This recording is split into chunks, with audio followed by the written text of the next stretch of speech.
rust, maar de zon die maakt me wakker. Ogen open, snel uit bed. Schone morgen. Hoi, ik ben Annie. Ik kom uit Sumpenveld en ik woon in Zusteren. Maar gelukkig huurt je daar niks van. Ik ben een van de vele vrijwilligers die metwerken aan het passieverhaal. En de komende tijd sneur ik door de regio om kennis te maken met de lui die metwerken aan dit evenement. En vandaag ben ik onderweg naar Peggy om met hem rond de deus te gaan zitten. Zo Peggy, even kijken of er alles op de deus hebben staan. Oh, dat zou ik jou nog bijna vergeten. Ik heb een appeltaart gebakken. Zelf? Ja, vanmorgen. Heb ik vanmorgen gebakken. Goed hè? Ja. Wil je een kopje koffie? Ja, lekker. Ja, kom hier. Schenk ik een kopje koffie in. Ik kom heel even het kot erbij.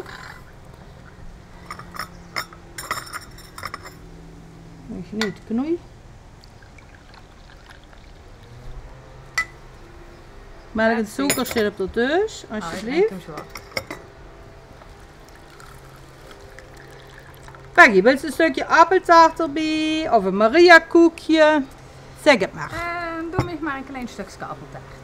Toen even de loemel van haar kook af. Want doen we in de zomer met dat ongetief alle neu, wa?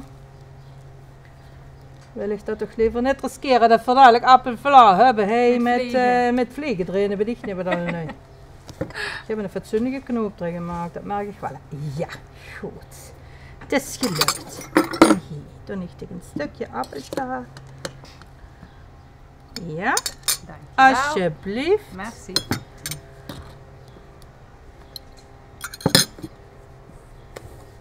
Zo, natje droog, je hebt er al voor gezorgd. Peggy, heel erg leuk dat ik vandaag langs mocht komen. Hè. Vind ik echt super. Dichtbij dirigente heb ik begrepen. Ja, dat klopt. Ja. Is dat die beroep? Ja.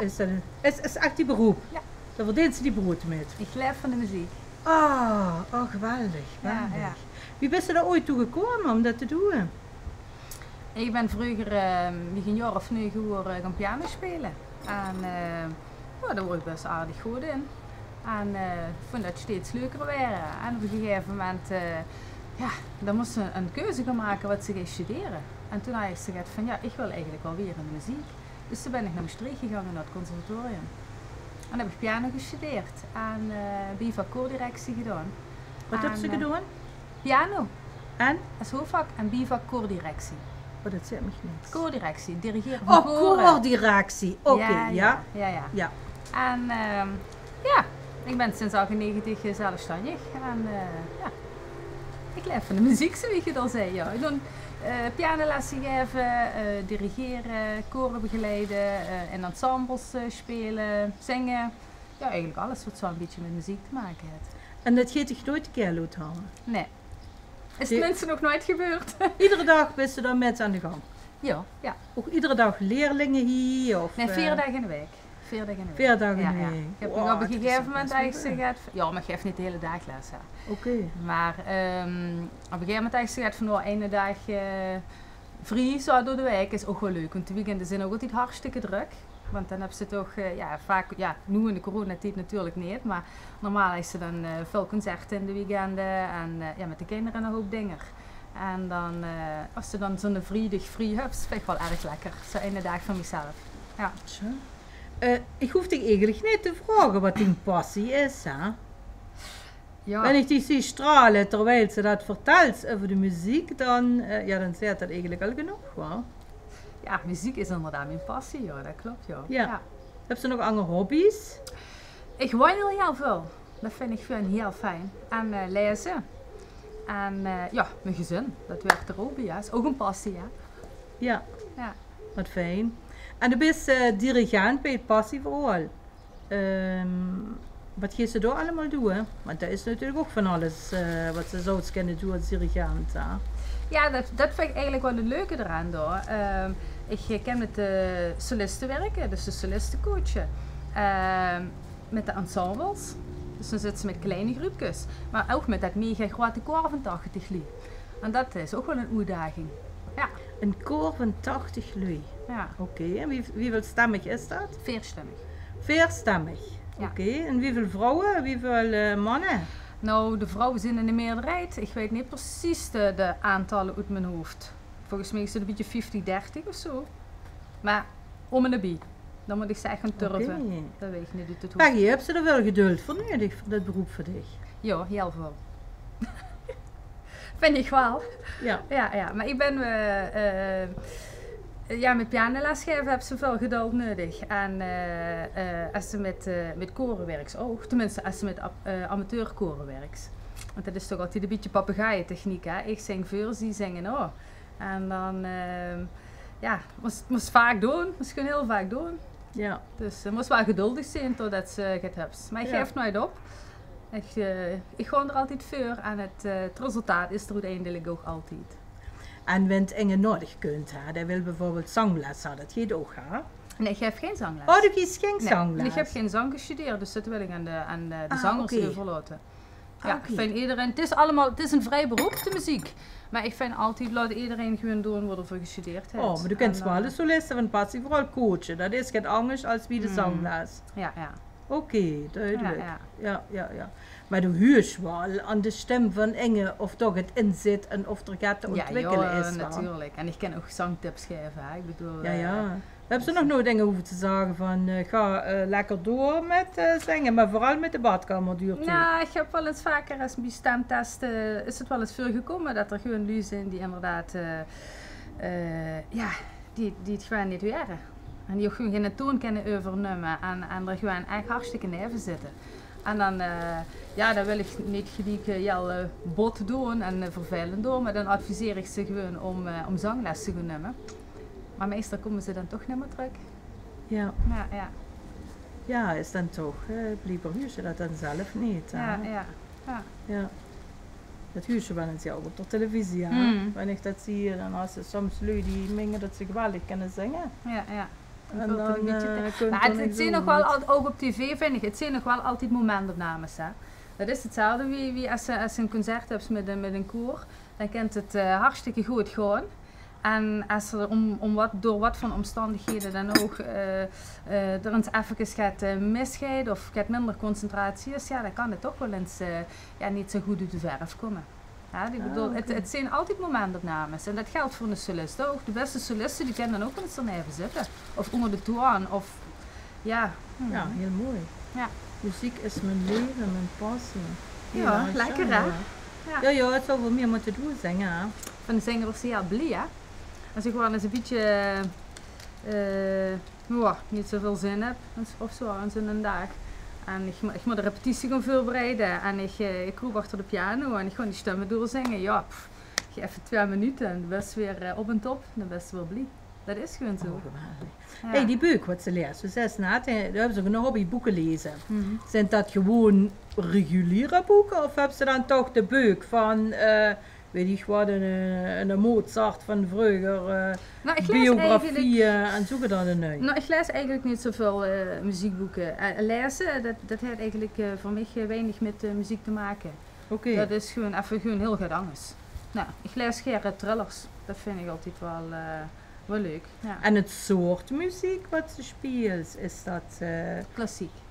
Echt klassiek? Ja. Als ik zelf speel ik klassiek. Ja. En waarom klassiek? Heb ze dat gestudeerd? Of? Ja. Heb ze een studie van gevolgd ondertekend? Ja. Je hebt in het begin verteld dat dit ding broodwinning is. Dat ze er alleen maar mee bezig is. Zou ze eens willen vertellen over die koeren bijvoorbeeld, wat Steg begeleidt? Die dirigeer ik, die doe ik niet begeleiden, dat is weer geen anders. Ik doe wel ook een koor begeleiden. En met begeleiden, dat is als ze aan de piano zit, zeg maar. Ja. En dan gewoon ik ook gewoon maar 1 of 2 repetities voor een uitvoering naar zo'n koor toe. Maar dan ben ik toch gewoon de pianist. En zelf heb ik nu op dit moment buiten de passiekoor 2 koren. En daar ben ik ook al een tijdje. En dat is een koor hier in Hoogheemlaak. En dat is eigenlijk mijn eerste koor. Dat is wel heel leuk, daar ben ik begonnen. En die hebben ook gezongen wie voor getrouwd zijn. En die hebben ook gezongen wie mijn vader gestorven is. En ja, dat is wel al het lieve lied met gedeeld met zijn koor. En dat andere koor, dat is een koor uit Voerendaal, Reconnected. En ja, daar vul ik me ook in een vis in het water bij de Lu. Dat is ook een heel leuk koor.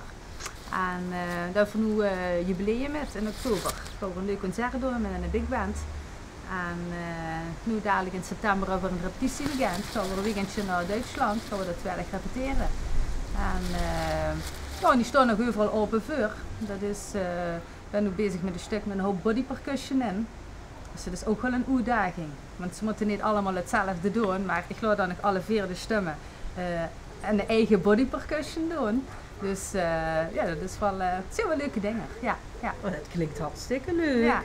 En zijn dat met name ouderen of jongeren? Nou, Reconnected uit Voerendaal. Even denken, dat zal de gemiddelde leeftijd 50, 55? Schattig? Zo. Dat is eigenlijk nog jong, hè? En hier in Laak ligt de leeftijd iets hoger. Ik denk dat de gemiddelde leeftijd ja, 60 is. Vroeger vond ik dat altijd heel oud. Ja, nu vind ik dat eigenlijk niet meer. Nu vind ik dat ze best nog jong zijn, maar ja. Ja, tegenwoordig is het inderdaad best nog jong. Ja, hè? ja, ja. Maar ja. wie is er een verklaring voor dat toch in lui 20ers, 30ers of zijn dat aparte koren? Wat ze die lui vindt? Dat is de jeugdkoren natuurlijk en de echte popkoren.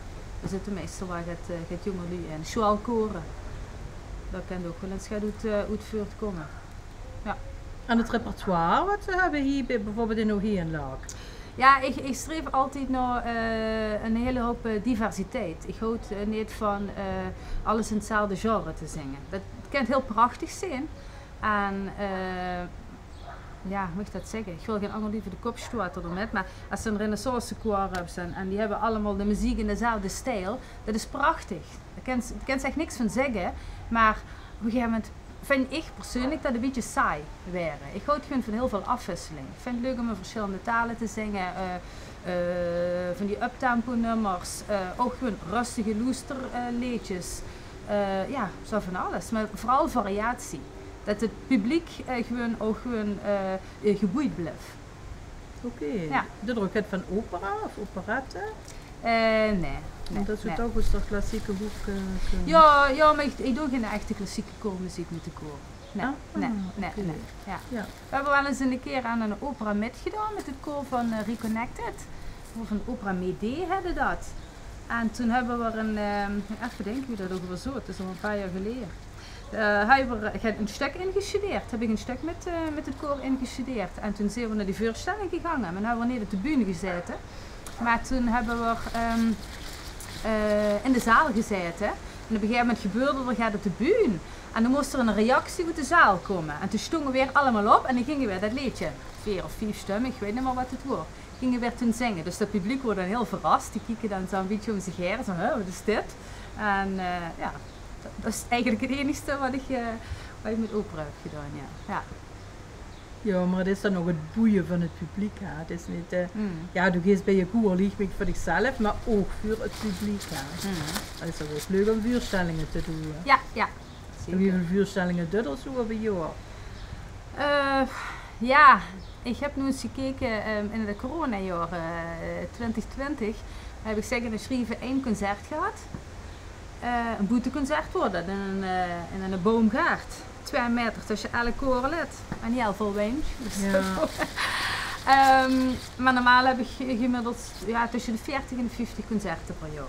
Oh, Maar dat is dan wel met, dat worden wel met 3 verschillende koren, hoe ik een dirigent hoor. En andergens hoe ik die piano spelen of hoe ik zelf moest spelen met een ensemble of dat soort dingen. Ja. Peggy, ik ben bij dich op de website geweest. Ik ben een beetje gaan spieken. Wat er zo allemaal met dich aan de hand, maar wat allemaal om speelt, wat die muziek betreft. En dan heb ik ook gelezen dat ze zingt. Ja, ik zing, ja. Ik ga niet zingen nu, want ik weet niet wat ik moet zingen. Ja, maar je hebt zo'n groot repertoire. Ja, Is dat een Nee. beetje te veel? Vraag voor Ja.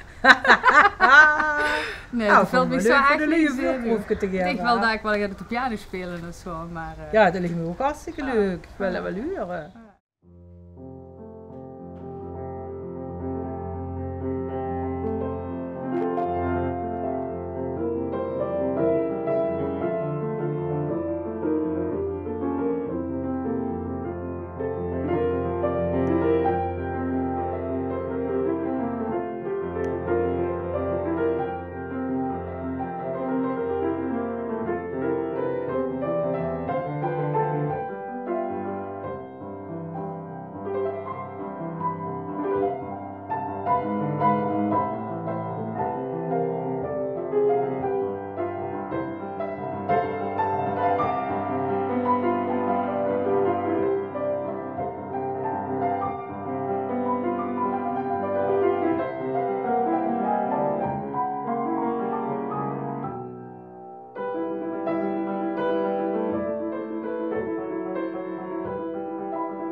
Maar ik deze ook zingen. Zit ze in een orkest, band, iets achtigs?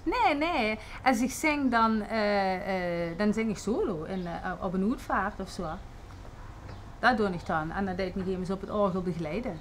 En ik zing natuurlijk de hele dag thuis als ik mijn repetities voorbereid. En op de repetitie ben ik ook altijd aan het zingen. De begeleidingen op het orgel.